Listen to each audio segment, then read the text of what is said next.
Hey vous! J'espère que vous allez bien. Je suis ravie de vous retrouver aujourd'hui pour un vlog.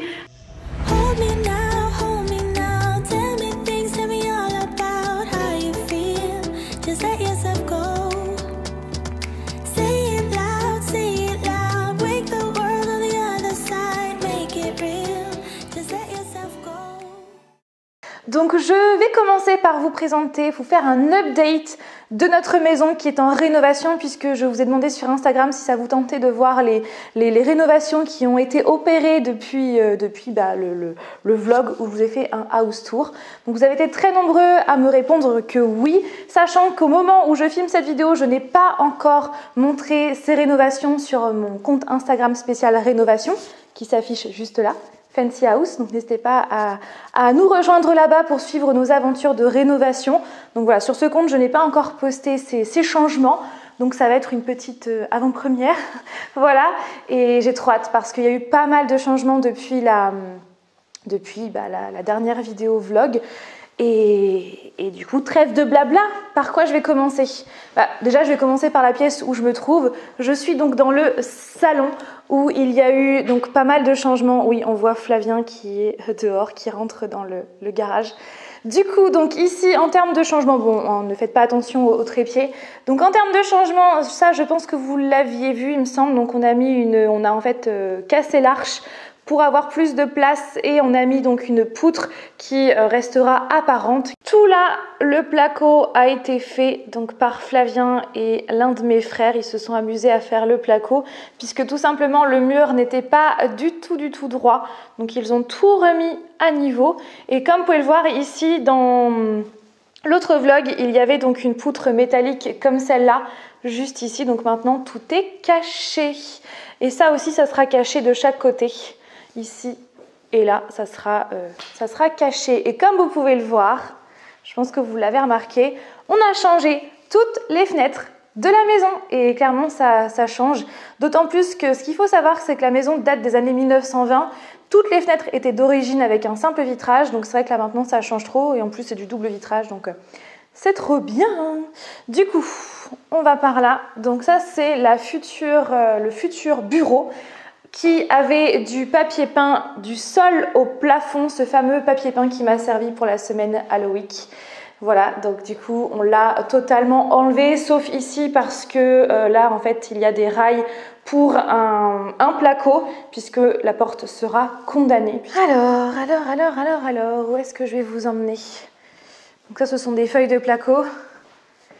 Donc ici, la cuisine, donc ça n'a pas vraiment changé, quoique si je crois, depuis. Donc des rails ont été mis pareil pour pouvoir avoir un mur. Ici, comme vous pouvez le voir, donc il y a un rail puisque le plafond va être, il va y avoir un nouveau plafond pour cacher tous les câbles d'électricité qui ont été changés, rajoutés aussi, puisque voilà, l'électricien est venu il y a quelques semaines pour faire l'entièreté de l'électricité de la maison, puisqu'il fallait tout refaire. Donc voilà pour ici. Et la cuisine, en fait, on l'a déjà choisie, elle sera vraiment tout du long comme ça. Alors, l'escalier qui va être aussi, bien sûr, tout va être refait. Et donc là, vous allez voir, si ça veut bien se remettre, vous allez voir les plus gros changements qui ont été faits ces dernières semaines, à commencer par la future salle de bain qui a énormément changé, puisqu'avant c'était donc des combles que du coup on va aménager en salle de bain. Donc le placo a été fait entièrement et ça change énormément. Ça change vraiment beaucoup. Donc voilà pour cette pièce. Et on a fait en fait, on a fait le choix en fait de garder une hauteur sous plafond assez importante. Et cette pièce-là a énormément changé. Et c'est clairement, je crois, l'une de mes pièces préférées, si ce n'est ma pièce préférée de la maison. C'est d'ailleurs pour cette pièce qu'on avait eu un coup de cœur à l'origine, quand on avait visité pour la première fois la maison. Donc le Velux a été rajouté, puisqu'avant il n'y avait pas du tout d'ouverture. Et comme vous pouvez le voir, le placo a été fait partout. Désolée, hein, ça résonne, mais c'est normal, il n'y a rien du tout. Et même la mezzanine est en cours puisque Flavien a fait le sol. Et voilà. Et oui, on a rajouté aussi un deuxième Velux qui est en fait dans l'alignement du premier. C'était pas du tout prévu, mais comme on voulait aussi de la luminosité sur la mezzanine, eh bien on a fait le choix de rajouter un second Velux. Voilà, d'où le fait que cette pièce est ultra lumineuse et j'aime trop cette pièce. Et vous savez quoi? Est-ce que vous arrivez à me voir? Oups. Non, je suis pas du tout à l'aise sur une échelle, mais pas du tout. J'ai pas le vertige, mais ouais, je suis pas hyper à l'aise. Du coup, je vais m'arrêter là, hein. Je vais pas monter plus haut parce que du coup, voilà, on n'a pas d'escalier. Le jour où on aura un escalier, c'est clair que j'y monterai assez souvent. Et peut-être même que ce sera la chambre d'Alec plus tard, quand il sera plus grand, quand il sera pourquoi pas ado et avoir son petit lit, ouais, ses livres, tout ça. Ici, ça pourrait être sympa. Bref, on n'en est pas encore à là. Mais en tout cas, voilà comment c'est. Je vais vous montrer. Donc voilà la petite mezzanine, comme ça. Donc bien sûr, il y aura une rambarde, un escalier qui va descendre, comme ça. Donc un escalier en bois et donc une rambarde. Et voilà à quoi ça ressemble, avec un petit retour ici et le Velux qui est là. Ici, je pense pas vous l'avoir montré, je pense pas, mais c'est tout simplement un placard. Un placard où on a fait mettre l'électricité. Avec des vieux journaux.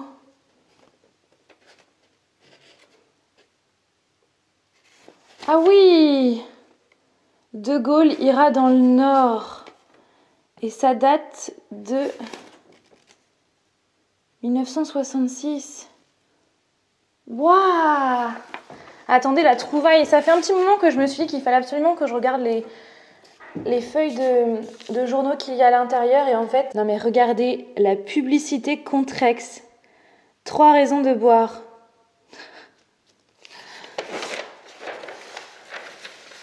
Il y a plusieurs pages. Donc je précise que c'était ici quand on a acheté la maison, hein, et je me suis toujours dit qu'un jour ça serait bien que je découvre. Ouais, c'est le même journal en fait. C'est le restant du journal. Avec les petites annonces classées. Ici c'est quoi? Oh, Moby Dick. Voilà ma petite trouvaille du jour. C'est trop stylé. Et j'adore en fait découvrir ce genre de choses dans une maison. Je trouve que ça ajoute de l'histoire et c'est trop cool. Bon bah voilà, ça faisait un petit moment que je voulais le faire et je l'ai découvert en même temps que vous. Et je sais pas cadrer. Bon allez, on se retrouve plus tard. Hop là. Et voilà. Bon. J'espère que vous allez bien. Aujourd'hui nous sommes quel jour? Aujourd'hui nous sommes le 2 janvier. Du coup, eh bien bonne année à vous. Bonne année, franchement je vous souhaite vraiment une excellente année 2021 en espérant qu'elle sera meilleure que celle que l'on vient de passer. J'espère très sincèrement. Après il y a eu aussi du très bon cette année, mais bon, il y a aussi eu du mauvais avec ce foutu virus qu'on espère très sincèrement qu'il nous foutra la paix un de ces jours. Ça serait bien. Donc clairement, ouais, je vous souhaite une excellente année 2021 pour vous et vos proches. Je vous souhaite tout plein de bonheur, de réaliser vos rêves et aussi et surtout, j'ai envie de dire, la santé pour vous et vos proches parce que sans ça, on ne peut rien faire et c'est hyper important. Bon, vous savez quoi? Je vais me changer. Enfin, je vais me changer. Pas moi, mais je vais changer de place.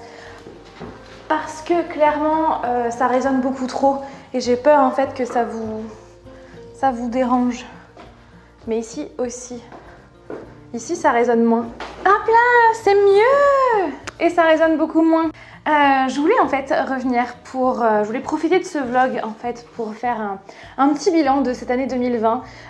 Voilà, revenir un peu sur mon année et puis surtout vous dire ce qui va se passer en 2021 sur la chaîne, mes projets, tout ça, tout ça. En somme, cette année 2020 a été très négative de par ce fameux virus, avec le confinement, avec tout ça.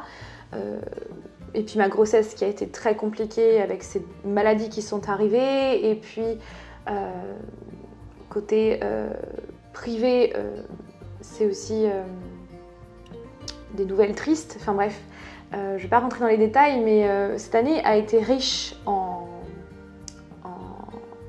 négatif, mais aussi riche en positif parce que on a eu la plus belle des rencontres, clairement. On a eu la plus belle des rencontres avec notre petit garçon, Alec, qui est né le 4 juillet. Oui, le jour de la fête nationale aux États-Unis. Clairement, la coïncidence, parce que comme vous le savez, on est extrêmement fan des États-Unis. On y va régulièrement. Et là, clairement, c'était la totale coïncidence. Et c'est vrai que ça a été la plus belle rencontre qu'on ait faite, clairement. On est tellement heureux d'avoir notre petit Alec avec nous. Après, on est heureux, tellement heureux, vous pouvez même pas imaginer à quel point. Et c'est vrai que même si j'ai passé une grossesse compliquée, comme je vous l'ai dit à plusieurs reprises, parce que j'ai contracté en fait une prééclampsie et une cholestase gravidique qui sont deux maladies qui se déclarent en fait ou pas lors d'une grossesse. Majoritairement ça ne se déclare pas, mais on peut avoir un risque que ça se déclare. Moi ça a été le cas, ce qui fait que j'avais été hospitalisée, que j'ai dû avoir une césarienne qui en plus de ça il y a eu un hématome, tout ça, enfin bref, il y a eu des complications, donc c'est vrai que ça n'a pas été très simple comme je vous l'ai dit. Si bien sûr c'était à refaire, malgré cette grossesse compliquée, je referai cette grossesse parce qu'on a rencontré notre petit garçon. C'est juste merveilleux en fait, c'est vraiment merveilleux. Il y a quand même le package angoisse et stress qui s'ajoutent. Vous voyez, quand il y a une naissance, quand on est jeune parent, on est heureux, émerveillé par notre petit bout. Mais en même temps, vous avez un package de stress et d'angoisse qui vient avec. Voilà, c'est cadeau, allez-y. Ce qui fait que c'est vrai qu'on stresse un peu pour rien, ou on angoisse un peu pour rien. Heureusement que nos familles sont là pour nous dire « mais non, t'inquiète pas, c'est bon, ça va ». Mais c'est vrai qu'on est... Ouais, enfin, autant Flavien, non. C'est vrai que lui, il est plus terre à terre, il est très patient. Moi, c'est vrai que j'angoisse pour rien. On est devenu propriétaire pour la toute première fois au mois d'août. Ça aussi, c'était juste un rêve qu'on voulait depuis quelques temps. On était sur cette maison depuis octobre 2019. Et il s'est passé des choses dans la vie qui ont fait qu'on a repoussé ce projet, on est revenu dessus, on est passé par un courtier en immobilier qui clairement a mis la clé sous la porte sans nous le dire, sachant qu'il était en négociation avec une banque. Donc on a dû tout refaire à zéro, ça a mis des mois et des mois et des mois. Et finalement on a signé mi-août et on est trop contents. Voilà, on a signé pour 1 an à peu près de rénovation. Après on prend notre temps, on a un logement à l'heure actuelle, donc on prend notre temps, on y va vraiment, voilà, on ne veut pas y aller dans la précipitation pour ne pas regretter et faire les choses, mal les faire. Donc on prend notre temps. Après aussi en termes de positif, j'ai pu voir les Jonas Brothers en concert au mois de février, je me souviens. C'est clairement un concert que je voulais faire depuis ado. Nous sommes partis aussi en vacances dans le sud au mois d'août. Ça a été vraiment une parenthèse de 15 jours, mais qui nous a fait extrêmement du bien. On a pu voir la mer, où on a pu souffler de cette année qui n'a pas été très simple. Ensuite, en octobre, je me suis fait un nouveau tatouage, que d'ailleurs je ne vous ai toujours pas présenté parce que je n'ai toujours pas fait la vidéo spéciale tatouage. Il faut absolument que je vous la fasse. Flavien aussi a eu un nouveau tatouage. Et on compte aussi en faire un autre par rapport à notre petit garçon, mais on cherche des idées. Aussi au mois d'octobre, il y a eu la semaine Halloween que j'ai fait pour la 4e fois et je suis trop contente. 3e ou 4e fois? 4e fois je crois. Franchement ça a été un challenge comme chaque année de pouvoir faire une vidéo par jour pendant une semaine jusqu'au 31 octobre, la date d'Halloween. Ça a été un gros challenge, surtout que contrairement aux années précédentes où je filmais dans notre maison actuelle, et bien là je me déplaçais dans cette maison-là pour filmer avec le papier peint qu'il y a en bas, avec ce tout nouveau décor que j'avais mis en place et clairement j'étais trop contente. J'ai fait des maquillages, donc j'ai fait Lucifer, le Chapelier Fou et j'ai fait aussi mon 4e court-métrage. Je suis tellement contente de l'avoir fait. D'ailleurs, je vous mettrai tous les courts-métrages que j'ai réalisés jusqu'à aujourd'hui dans cette barre d'informations. Et clairement, ouais, ça a été aussi un challenge et je suis contente parce que je suis allée au bout de mes idées. Et ça aussi, c'est quelque chose que je suis contente en fait de persévérer. Parce qu'avant, c'est vrai que je vais pas dire que je lâchais, j'abandonnais, non. Mais disons que l'échec me faisait peur en fait. Et c'est vrai que pour éviter un échec, j'allais pas forcément jusqu'au bout des choses. Et maintenant, c'est vrai que pour tout ce que j'entreprends, j'essaye toujours d'aller jusqu'au bout des choses. Et même s'il y a un échec, tant pis, j'ai essayé en fait. J'ai essayé et même si ça marche pas, eh bien au moins pas de regret. Donc ouais, je suis contente parce que du coup, je suis allée au bout des choses, je suis allée au bout de ma pensée, de mes idées par rapport à ce 4e court-métrage. Et voilà ce que ça donne, si vous l'avez toujours pas vu.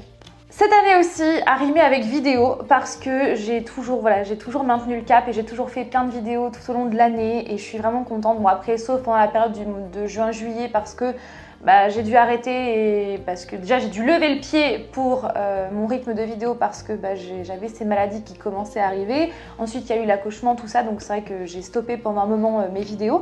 Mais voilà. Le reste du temps, j'ai maintenu ces vidéos et je suis contente parce que ce sont des vidéos qui vous plaisent et quand je vois que vous aimez mes vidéos, que vous les partagez, que vous les commentez et que vous m'en parlez sur les réseaux sociaux, tout ça, ça me fait tellement chaud au cœur, vous pouvez même pas imaginer à quel point. Je vous en suis tellement reconnaissante en fait, c'est un truc de dingue. Je suis trop contente en fait de vous avoir dans ma vie parce que oui, vous faites partie aussi de ma vie, de mes mercredis et de mes dimanches, mais pas que aussi. Et ouais, merci, mais sincèrement merci, merci, merci du fond du cœur d'être là. Et d'ailleurs, j'ai fait un concours pour vous remercier d'être là. Donc n'hésitez pas à aller voir cette vidéo si vous avez envie de participer. Le concours est ouvert jusqu'à mi-janvier. Et ouais, n'hésitez pas à participer. Je tiens aussi à remercier les partenaires qui m'ont fait confiance tout au long de cette année en m'envoyant des livres. Donc je pense aux éditions Hachette Roman, je pense aux éditions Glénat, je pense aussi à Technico Flore qui m'ont envoyé les 5 parfums de notre histoire que j'ai lus et que j'ai trop hâte de vous parler. Enfin voilà, je pense à ces partenaires qui m'ont fait confiance et franchement, merci à vous. Alors clairement, ouais, cette année, ça a été du négatif, mais aussi du positif, beaucoup de positif. Et quand même, ce qui m'a énormément manqué cette année, c'est de ne pas voir certains de mes proches autant que j'aurais aimé les voir. Ça me touche particulièrement et c'est vrai que ce virus a fait que on ne pouvait pas voir certains de nos proches pour justement leur santé. Et c'est vrai que ça me manque énormément. Même de retrouver ma famille au complet, c'est tous ensemble, ça manque énormément. Ce qui manque aussi, bon pas autant que ma famille, ça c'est sûr, ce sont les voyages. Ouais, les voyages, de voyager. Depuis quelques années, on avait pris le rythme de voyager assez régulièrement et d'ailleurs en 2020, on devait aller en Norvège en début d'année et puis aux États-Unis, faire un road trip dans une partie qu'on n'a pas encore visitée. On devait aller là-bas, sauf que le virus a fait qu'on n'a pas pu y aller. Et c'est vrai que, je ne veux pas dire que c'est indispensable de voyager pour nous, non, ça serait totalement non, c'est pas le cas en fait. Mais disons que ça me manque, ouais. Je suis un peu nostalgique vis-à-vis de ces moments, vis-à-vis de ces voyages. Mais ce n'est que partie remise, on voyagera plus tard. Et après, qu'est-ce qui va se passer en 2021? Quels sont mes projets? Alors déjà, pour commencer au niveau de ma chaîne, comme vous avez pu le voir, j'ai changé le générique de début de mes vidéos et aussi de ma bannière sur ma chaîne YouTube.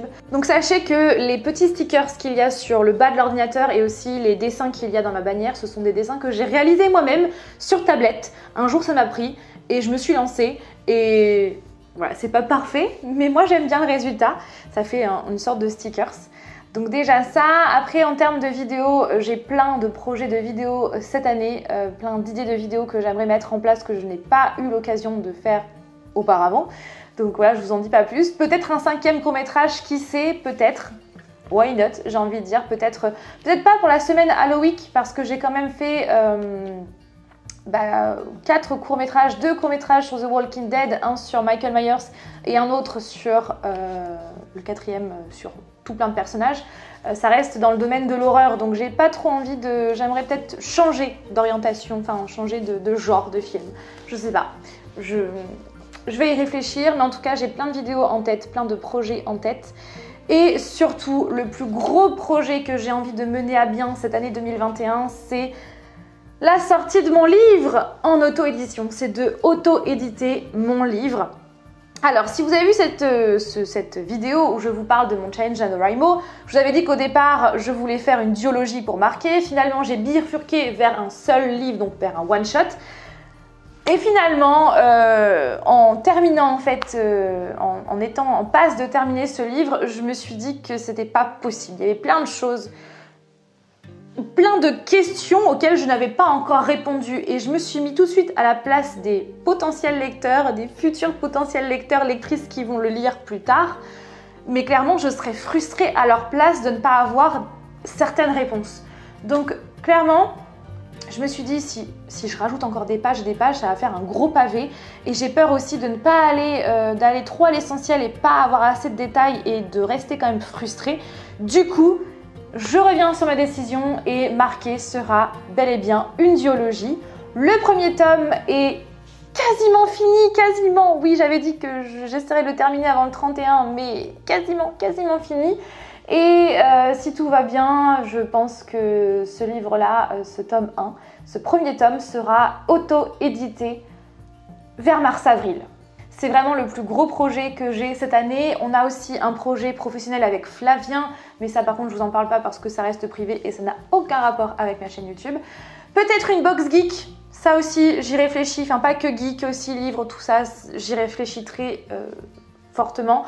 Peut-être même une boutique avec mes petites créations, mes petits dessins, je sais pas du tout. Mais en tout cas, j'ai plein d'idées dans la tête et le plus gros projet que je compte mener à bien, c'est la sortie de mon livre. Et de toute façon, je vous tiendrai au courant. Voilà pour ce bilan et sincèrement, encore une fois, je me répète, mais je vous souhaite de passer une excellente année 2021 qui sera vraiment meilleure que 2020. Vraiment que du bonheur. Je vous souhaite aussi de réaliser tous vos rêves, même les plus fous. Ouais. Moi, dans la vie, je suis partie aussi dans ce principe-là qu'il ne faut pas avoir de regrets. Et c'est pour ça que plus ça va, plus j'essaye de mettre mes projets en exécution, voilà, d'essayer. Pour ne pas avoir de regrets, de me dire mince plus tard, enfin, plus tard de me dire mince, j'aurais dû essayer. Non, là j'essaye. Même s'il y a de l'échec, tant pis, j'aurais au moins essayé. Et c'est ça clairement que je vous conseille, c'est d'essayer, de réaliser vos rêves et surtout la santé, c'est le plus important. Parce que sans ça, on l'a vu cette année et sans ça on ne peut rien faire. Donc c'est hyper important. Et puis continuer aussi de se protéger les uns les autres, se protéger soi-même et aussi protéger son entourage vis-à-vis de ce virus. Voilà, donc sur ce, vous savez quoi? On se retrouve plus tard. Sur ce, je vais m'arrêter là. J'espère que cette vidéo vous a plu. N'hésitez pas à me dire en commentaire comment était votre année 2020 et si vous avez, pourquoi pas, des résolutions pour cette année 2021, des projets aussi. Je suis trop curieuse de lire vos commentaires. Sur ce, je vous laisse là et je vous dis à mercredi prochain pour un unboxing spécial figurine Disney. Plein de bisous à vous. Bye et encore bonne année. Yeah.